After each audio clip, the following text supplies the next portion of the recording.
I don't think I'm disciplined enough to do this episode. To be completely honest, I think I'm gonna have to walk out on you, dude. My bad. Yeah, watch the mic. Can you not sword fight with me? No, I can't. Yeah, my bad. I can't do this. Where are you going? Your mom's house. I'm kidding. What are we in 5th grade? Apparently, I don't know. Apparently, because we are not disciplined enough to do anything. Yes. Speaking of, I like the topic of this episode that we have here today. Really? What is it? This is the episode that we call How to Master the Art of Self-Discipline. You don't say. It's a big topic. It is. I've heard of a lot of people struggling with discipline in general. Yeah. And I think we can dive deep into this in terms of like how to actually discipline yourself, how to remove some limiting beliefs about it, so on and so forth. But yeah, I mean, even I assume everybody has their struggles with it. Yeah, of course. I mean, it's only natural that, we have desires that sometimes outweigh the logic, and it's a mess. Yeah. We get it. Especially earlier on in life. It's not just sometimes, it's more often than not. So Yeah. So, but we get into the question yeah. What is discipline? of what is discipline. What is discipline? So I think I can give, I'm going to give one of the standard dictionary definitions, Sure. and then we can just get into what we think about it in general. Gotcha. So one of the definitions is it's a controlled behavior resulting from disciplinary training. Okay. That's obviously very boring and scientific, but it has some truth in it. Up to a certain point, you have to control your behavior for what you want, and it's going to require some form of training. So controlled. Controlled is a key word. But I mean, what do you think discipline, how would you define discipline personally? Discipline, I would have to define as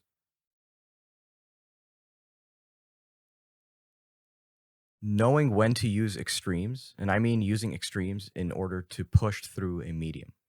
So essentially, you want to be balanced. That's your word. That's my word. Of course. Because being balanced gets you through things. Now, you need that extra push sometimes, and that's what I mean, be extreme about it. So by saying the word extreme, I mean lenient on something. So if I am going to choose a goal, then I'm going to have to make that my ultimate focus. Yeah. Essentially. So therefore, I'm pushing myself extremely in one direction rather than being balanced. But then balance comes out into the bigger picture along your timeline of a life. Because that specific focus is just a part of one specific spot in your life. So you more so think about it in terms of I have to discipline myself in spurts. Yes. So every waking moment is a chance to discipline myself. It's going to show me how I'm going to react to certain things or whatever, which is why I say you always got to be out, treat your day as a day, because you got to step foot out the door. You got to come back. You got to do all kinds of things, be indoors, outdoors, and all over. But when you live a day in its day, it just changes everything, because there's more room for things to happen, more room for you to decide on things, right? Yeah. So when you have the decision making, that's when you're going to truly test your discipline. And discipline is going to help you make proper decisions, I think. And it's going to help you realize what truly matters. It's a very interesting take, especially the spurts of discipline. Yeah, because if I wasn't disciplined, I think that's where feeling lost would come from. Yeah. But if you are disciplined, you would know exactly your path, the things you do truly desire, the things that you realistically could do and you want to do, and you move like that. So I may not feel like doing my bed in the morning, but I know that this is benefiting something that has nothing to do with my bed at all. Yeah. The impact is much broader than the actual. I trust the system, because it's easy to trust the system when it's reliable, it's working. You get me? Yeah. You could try supplements. You could try one a day for men. You could do whatever the hell you want, and try generic things. Go to Albertsons and pick up whatever they have, and try to help your days and dominate your grind. But it's not working. Yeah, I like that. When it comes to my own personal definition, I think that discipline is obviously just about getting the things done that will move you forward, Hmm. but it's also understanding the differentiation between logic and emotion. Yeah. Yes, we are emotional creatures. We're also logical creatures, but at a certain point, if you allow the emotion to take over Hmm. your psyche, then that's not healthy. Yeah. It can lead to a very destructive place in all areas of your life. I can see that. Yeah. Yeah. So yeah, I mean, just basic definitions I think are very important for the audience to understand, Hmm. just to get a sense of what we're even talking about. Other than that, I think an important. Oh, you fixing my mic? This goddamn mic. I think an important thing to mention is, at least for the audience, is why is it important at all? Hmm. To be disciplined. Why do you think it's important for people to focus on discipline at all? Because I think organization is the key of all this. Mm-hmm. You can't organize your cabinet but not organize yourself. So the larger complaint is always going to be, I don't feel good. I feel fat sometimes. I feel terrible sometimes. I feel depressed during certain seasons. It's always just like negative complaints. Yeah. And then you start to wonder, like, what's happening? Okay. Now, I feel like someone that's been through it is always gonna. It's always like you feel like it's easy to talk about it, okay, and just talk about like being disciplined and the emotion of the ocean and how to deal with things Yeah. and how to move, right? So that you don't actually complain and you start to actually feel better too. All right, you never want to like feel like crap and just keep going. Like it makes no sense. You want to find a solution Mm-hmm. to your feelings, but I don't know, man.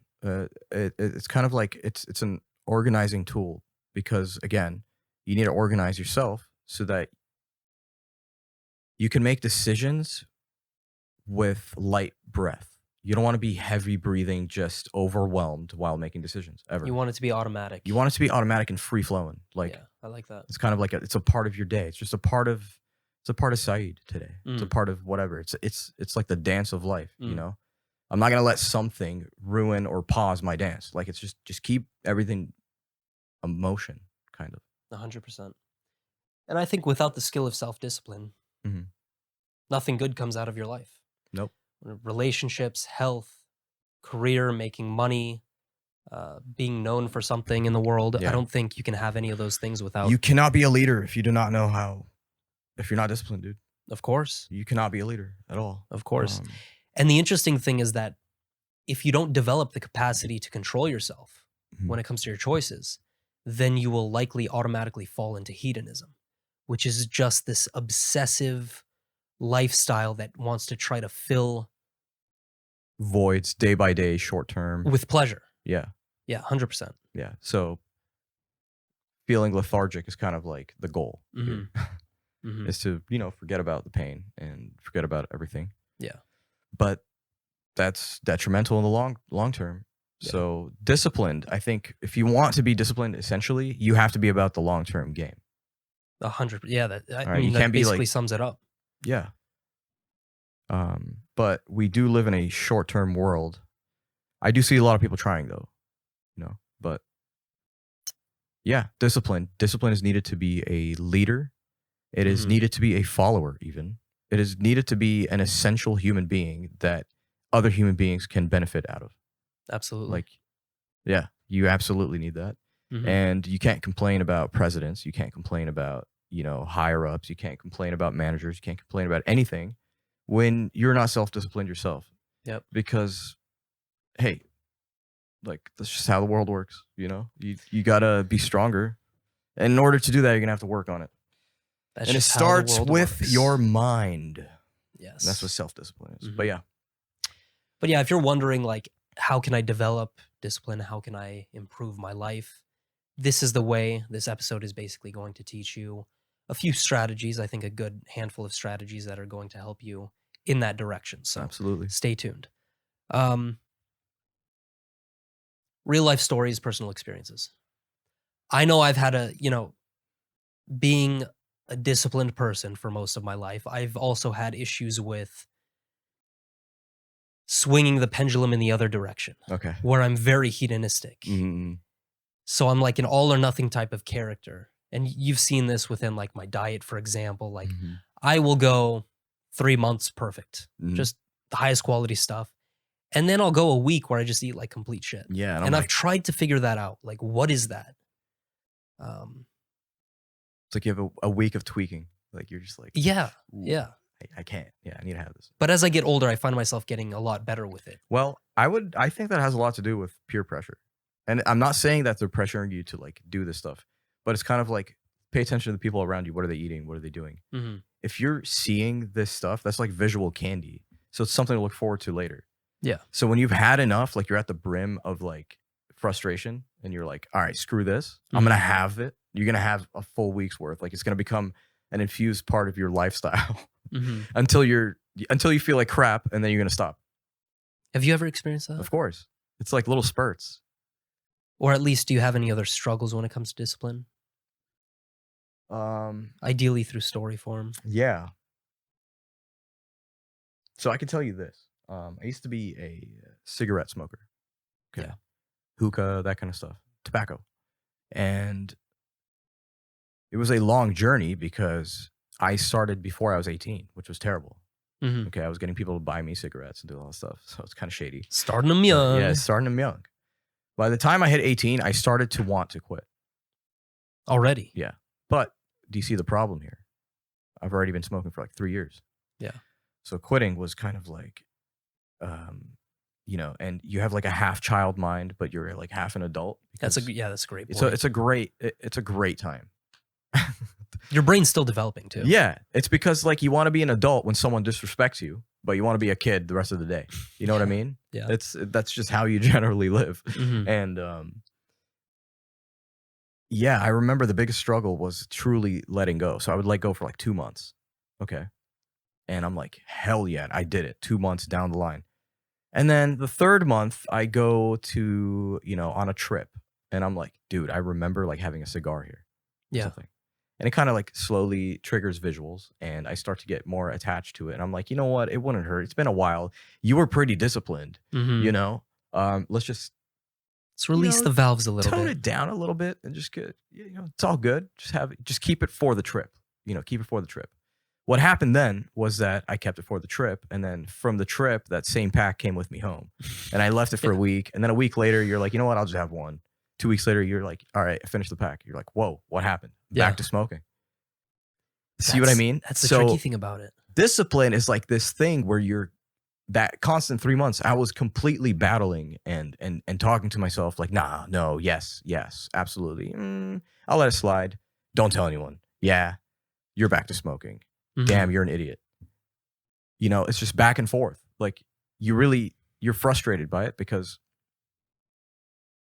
you don't know what's truly controlling it. There's all these voices in your head telling you like this, don't, yes. And different days you have different moods. Yeah. So, and it all affects your decision making. So how do you truly grasp it and choke hold it and just be like, no, yes.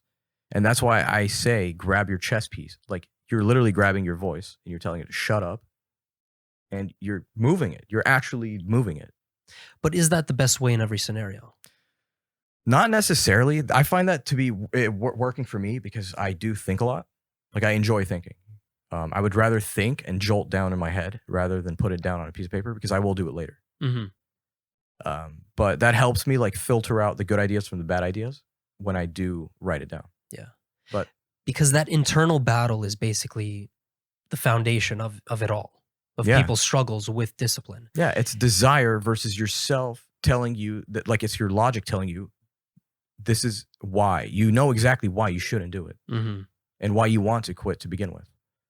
But then that desire and that empathy and that emotion just kind of like the emotional brain wants to take over. It's just all yeah, it just washes up with the logic and it starts to like make you believe that it's fine. You know Yeah. what? You only live once. Yeah. That kind of stuff. It's very interesting because on one hand, you need the internal battle, and to a certain degree, it'll always be there. Hmm. But on the other hand, you want to try to find ways, and I'm not even sure about this. You want to try to find ways to practice,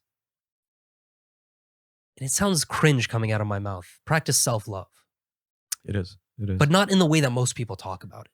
You just want to not. Don't neglect yourself. It's not like self-love. We mean like you have to be infatuated with yourself. Yeah, You know, it's all magical rainbows in your room and you're fucking where it becomes delusional. yeah, okay, that's far out of the idea what I'm presenting, but Hmm. it's like don't neglect yourself. Okay? Don't give more attention to other people. Give yourself the attention first. You Yeah. get me? So it's like if I'm going to leave the house, I'm going to ensure that I look presentable Hmm. because that is for me. It's not for other people. Yeah. That's kind of like the mentality that we need to be focused on rather than I need to put on these clothes because otherwise they're going to talk about me. No, dude, do whatever you want. Like it's kind of like first of all, do you care about being presentable? Hmm. Okay. That's step number 1. So then be presentable. That's it. That's step number 2. Yeah. There's it's kind of like that's how discipline is. It's do the thing. It's what my dad always tells me. 90% of life is shit you don't want to do, technically. Because if we don't want to use our brains, then yes, we are humans that are merely existing. And if you merely exist, you are a short-termed person. There's a pro and con to it all. Yeah. Um, what I find interesting is that, and I think this is a great one for the audience to pick up on, is that awareness alone is curative. Now, what do I mean by that? I've had many times in my life where it seems like I can't make a specific change, even though I know exactly why I should be making that change. Hmm. But the mere fact of giving into it, giving into the temptation, falling down, and then noticing why I'm doing it, if I do that like 10, 20, 30 times over, Yeah. eventually something will stick and I will just move past it. Hmm. You're right. I don't know what it is. I think it's just the fact that awareness is a very powerful tool. Awareness. And when you become highly aware of what you're actually doing, for example, if you're eating junk food all day, you understand, like, oh, I can't keep this up for another 10, 20 years, or Yeah. else I'll have a heart attack. Yeah. Something like that. Limiting your thinking for sure. You have to limit your thinking. You have to time that stuff. That's what discipline is. It's like doing those little things. Hmm. It's like, oh man, I'm an emotional mess. But then after that, after thinking about your grief, quickly just insert the idea of, all right, I need to time my thinking because I still have a long day ahead of me. Hmm. And, you know, I am an organized person and I want to be successful and I want to do this and that. And that. So you're gonna have to work on every section of your life, even down to your thoughts. Yeah. Now diet comes in and it essentially either destroys the process of limiting your thinking or it helps you limit your thinking. Like it Mm. boosts your mood. It just puts you in a different light for the day or whatever it is, you know, like food helps. You know, it can really put you it could put you in a really deep low starting point or it could put you at Mhm. a fair medium So it's momentum. for the push. Yeah. That's also an important thing for the audience to understand, is that momentum either works for or against you. Hmm. And discipline is the key component to that. Because if you don't have discipline, then everything in your life is going to work against your greatest ambition, Yeah. and vice versa. Yeah. So yeah, very interesting stuff. Um, Extremely. shall we get into some actionable advice? Because Hell yeah. we have quite a few things to talk about. Of course. And for those who don't know, I actually wrote a book on this. Not to hype myself up, Hell but yeah. to hype myself up. Yes, to hype yourself up. It's called The 12 Pillars of Self-Discipline. I wrote it all like 3-4 years ago. But it was very interesting because I was going through this for the actual note of the episode, and I realized that I wrote a lot of good stuff down that, Mhm. I can bring up for the episode. So number one, I think this is probably the most important thing of them all, is you need to create an emotionally compelling vision of what you want for your life. Yeah. I agree. You need something that, now keyword, emotionally compelling. You can't just like think about it for 5 minutes and then just forget it Mm. Yeah. for the rest of your day. This is like this is The Sims and you are a player now. Start playing. Hmm. Like develop, build, imagine. So imagination is building too. Yeah. But like that's what's cool about it, is that you could revisit it. Like it's a thought that you can just be like, all right, I'll revisit my future house in your head. And if you do it well, you revisit it very consistently, And daily. it starts to become like the days where you used to play with your action figures. Yeah. And you just like create scenarios. I don't know. You know, Like how is what I'm doing right now going to take me here? Yeah. What can I do once I get there? Yeah. Like all that sort of stuff. Yeah. So now you look at your world like it's a chessboard and you're like, all right, what piece can I move? You know, do I need to sell my car to bring a capital to the table, or what do I need to do? Yeah. Like these are things that you're moving around. So that's why I always thought it was funny when I used to ask people when I was a kid, like, why do you go to the bank so much? You know, like why do you go to the bank every single day? Like I thought your money was just sitting there, you know?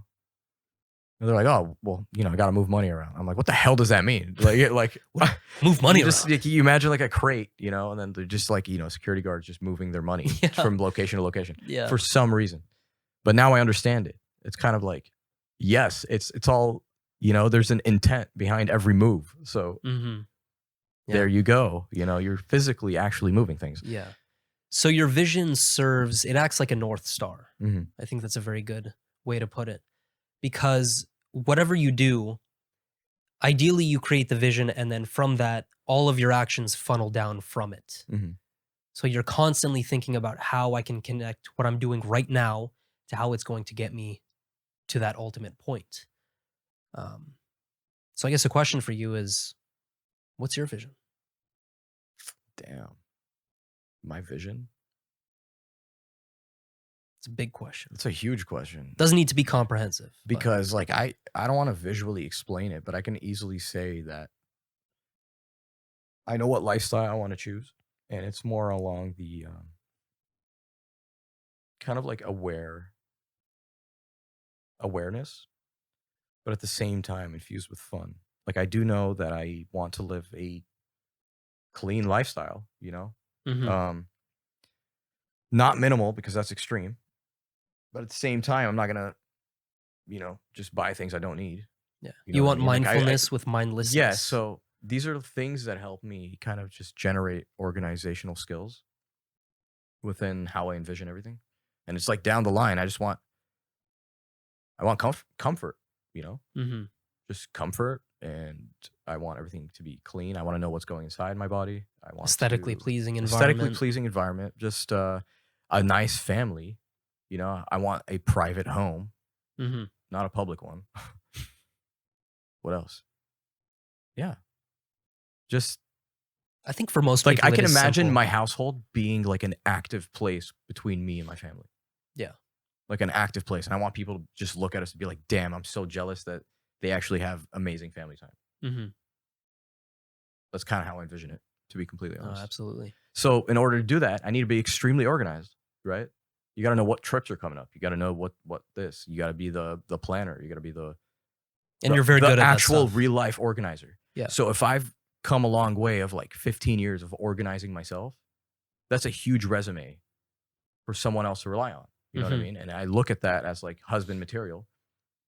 Cool. Hey, I'm like, if I was a service provider, I'd be Verizon. You know what I'm saying? Like, I'm the most reputable service provider, Verizon. Exactly. And that's why I work on my organizational skills, so I can ensure that it'll be a good time. Yeah. I like that. Well, not just a good time, but like also just realistically happy. Yeah. You know? Yeah, I think, you know, two last things on vision. It would help to write it down. You don't need to. I'm not a firm believer that you have to. But I think at least one time in your life, write it down, flesh it out, get an idea of what you want. Yes, sir. And then evolve with it. Also, I think, like I said, North Star, the vision is your direction. And that's the most important thing. As long as you're headed in a healthy direction, who cares about the specifics? Because you'll figure it out. That's all that matters. Yeah. Now, I just want to say one more thing about vision. Don't envision people. Envision yourself. Don't envision the people around you. Trust me. Ooh. That's a huge one, because it's just a waste of time. Yeah, I get that. Don't stop and think about who's going to be in your life and who's not. Just literally focus on your vicinity, what you want to build. Do that, and whoever's there is there, and it'll come. That's it. Yeah. Don't think about every text message you're going to send. Don't think about it. Like, just let it happen. Just let it happen. That's money. Yeah. All right, next. And this ties directly into vision. That is, you must understand your key core values. Aha. Now, what is a value? A value is essentially an intangible quality that you would like to embody within your character. So examples are discipline, responsibility, beauty, fun. What else do I have written?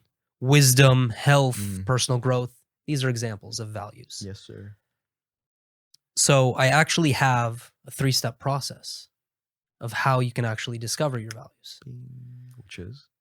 Step number 1 is you need to identify moments when you were/are the happiest.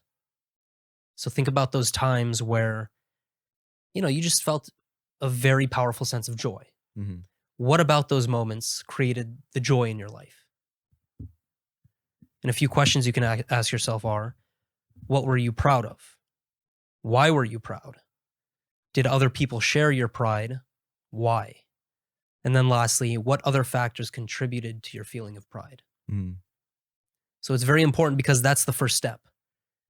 The values need to be connected to some form of joy. Yes. Once you have that, you go on to step 2, which is to identify the times you were most fulfilled and satisfied. So same line of logic. What need or desire was fulfilled? How and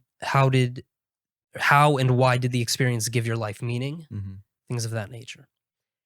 And then, of course, you're just writing this down and actually fleshing it out. Step 3 is the act of prioritizing your values. So you need to compare your entire list Mm-hmm. to one another. And the way you do that is, let me see here. You write down your top values in no particular order. And then you ask yourself this key question. If I could satisfy only one of these values, which one would I choose? Mm-hmm. So let's say you have the value of security versus freedom. If you were put in a situation, which would you rather choose?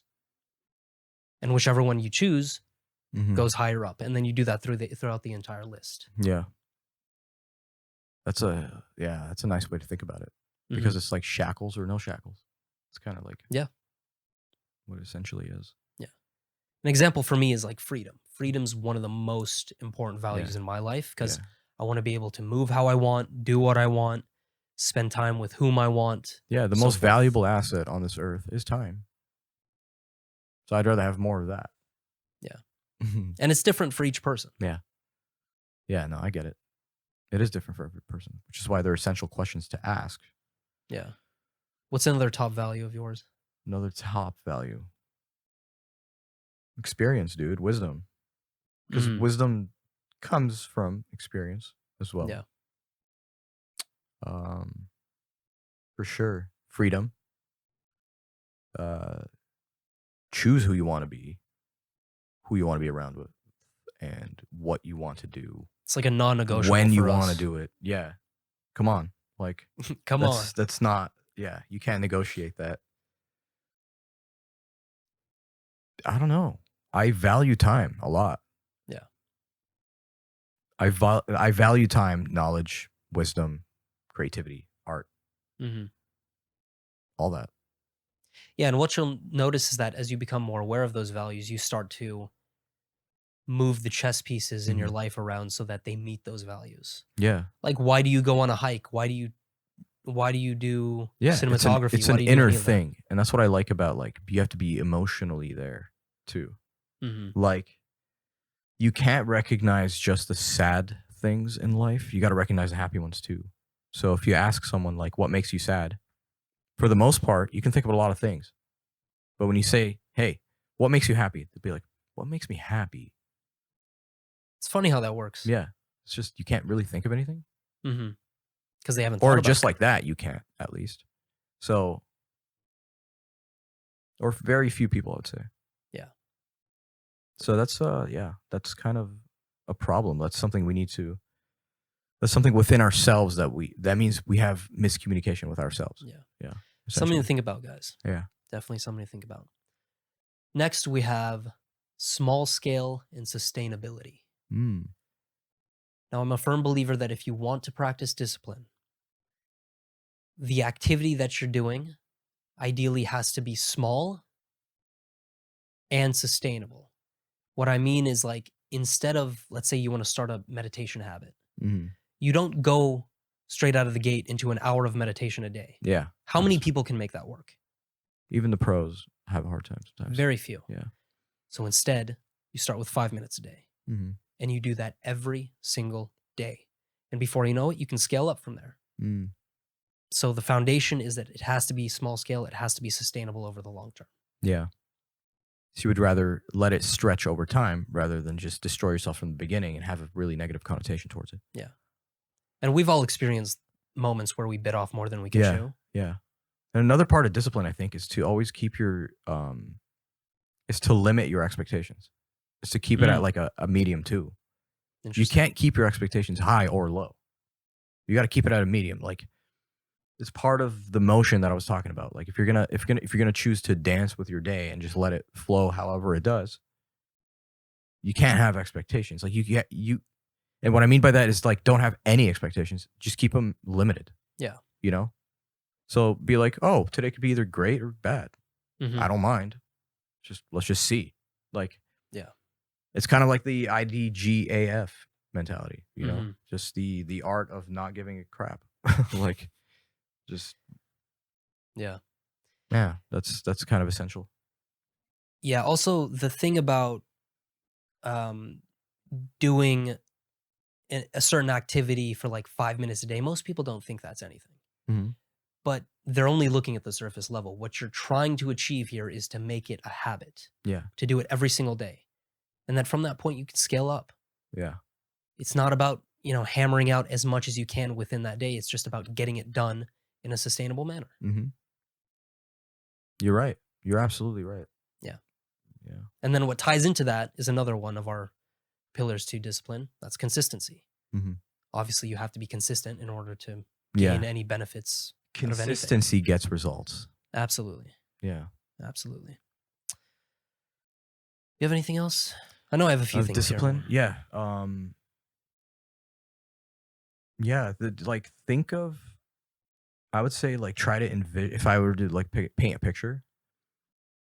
Remember those graphs we used to get in history class where it would just be like a timeline and it would be like one arrow going this way and one arrow going that way? Yeah. And it would show you, like, oh, 850 AD going that way, and then, like, The Romans conquered yeah, this. exactly. And it would just have, like, pinpoints. Yeah. Mhm. Think of your life like that. How would you Ooh. want to design it? What is your timeline? You get me? It's not going to be perfect, Yeah. but it's a good. And the things that go on there are the things that are realistically expected. Mhm. Okay, don't put things like, July 4043. I'm gonna get it. Like, okay, first of all, you're not gonna grow to be July 3,000. 4043. Yeah, you're not like keep it. Just because it's an imaginative, like, visual board doesn't Yeah. mean you should go overboard. Like, Get keep your it mind jogging. realistic. Like, think of it in terms of a stretch. Like, it's a long stretch, and you have till 85 years old. What is on there? Start getting creative. Yeah. Don't be dogmatic about it. Like, don't write down, I'm going to get married by 23 Mm-hmm. and then get disappointed. Ties into the expectations because it doesn't happen. Yeah. I like that. Exactly. Yeah. I like painting pictures. Yeah. So I have one more practical thing, and then I think it's valuable for us to get into a frequently asked questions bit. So the last one is, in almost every scenario in life, you don't have to be perfect. Make the most emotionally difficult decision in Yes. that situation. Mm-hmm. So an example is like, let's relate diet. If I have the choice between eating this fucking tub of Ben and Jerry's ice cream or actually cooking a homemade meal that's nutritious for me, the emotionally easy choice is to go for the ice cream. Mm-hmm. Emotionally difficult is to make the meal, go through the work. Yeah. That applies to absolutely everything in your life. Yeah. That's because one of your values is wisdom. And then what creates wisdom? Experience. And how are you going to create experience? By being uncomfortable. Boom. You're going to pound that into yourself. All right. And if you're given two decisions, most likely one of them is more comfortable than the other. I think me and you can agree on this, but we choose the more uncomfortable decision because I know this will ground me somehow later in the future, and this will be more of a benefit to me, myself, my mind, my body, my family, and everything else. It'll That's pay all that off. matters. Yeah. So it comes down to your values once again. Beautiful. Yeah. So now we get into frequently asked questions. Yes, sir. I'm just going to throw out questions. We have a good list of them. Let's just rattle off what we think could help to answer that question. I'm down. Let's run through it. Number 1, how do I deal with the boredom of routine when it comes to self-discipline?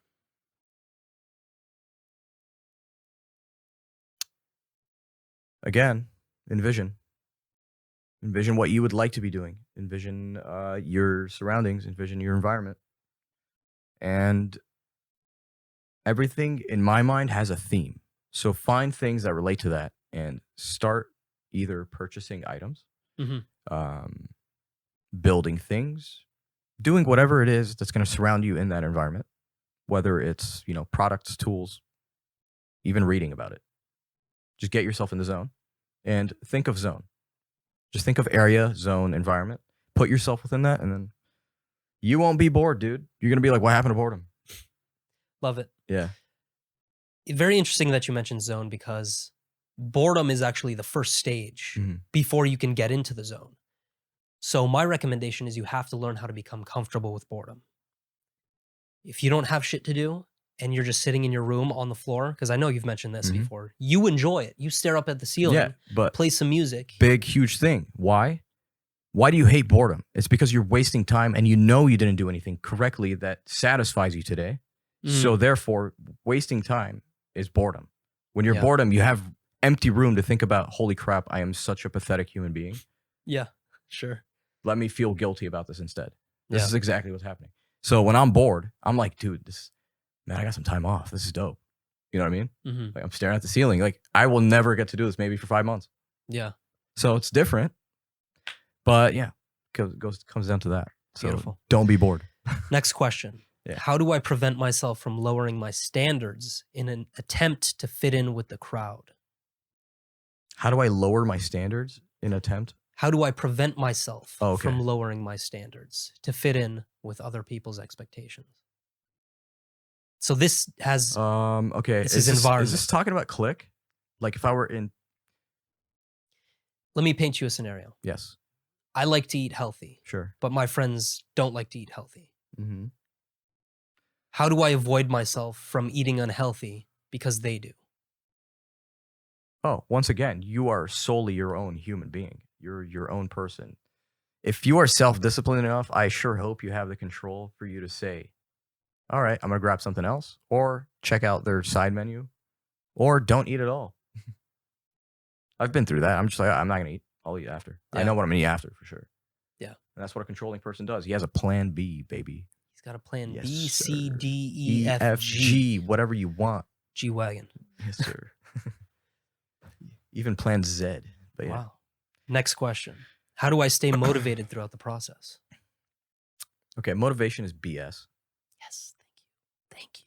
I would have to say motivation is bullshit, because motivation just depends on the day, and it depends on the time and what happened the day before and what happened in your lifetime and all that. So it has a lot to do with the past. So it's kind of like, let's not use motivation and let's just use energy, baby.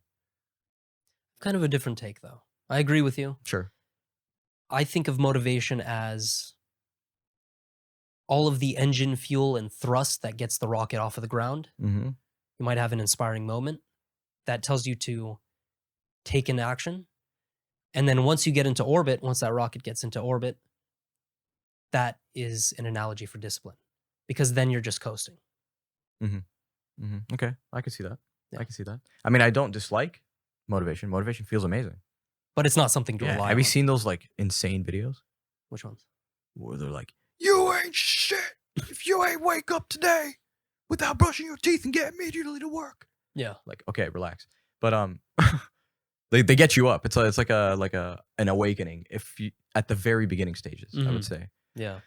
In the middle, you're like facing so many blocks that you're like, dude, I can't even rely on motivation anymore. I don't gotta watch another video, man. I don't care who David Goggins is. I don't care who Matthew McConaughey is. Yeah. They ain't doing crap anymore. Like, you know what I mean? Not doing anything for me. Yeah, because essentially you get stuck in that loop of like, let me just read about self-discipline and never self-discipline. And that's what you want to avoid. Facts. Yeah. This is an interesting one. How can I get over the idea that self-discipline is a form of punishment? Well, if you push things to extremes, I would say that it's a punishment. Which is why I say you have to play with your expectations too. You can't have large expectations, and then obviously, the larger the expectation, the more the punishment's going to be, because you're just that hard on yourself. Yeah. So discipline is more, like we said, about consistency and the vision, and knowing where you're going to get. It's the ultimate goal. Never losing sight of that. You want to hold on to it like this is your everything. Yeah. I don't know, dude. Like, you can't. Yeah, no, that's my answer. I think this purely comes down to how society, our teachers, our parents taught us to relate to discipline. Because people have this negative connotation when it comes to the word.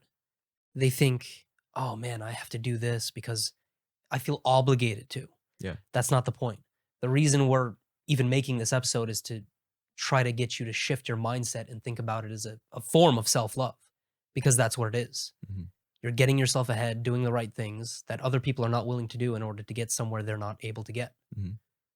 Simple. Yeah. Things speak. Yeah. That's why the human body, like when you get up in the morning, that's why you are a store. Open up shop. So when you open up shop, you're going to look at your list of to-do, what's happening.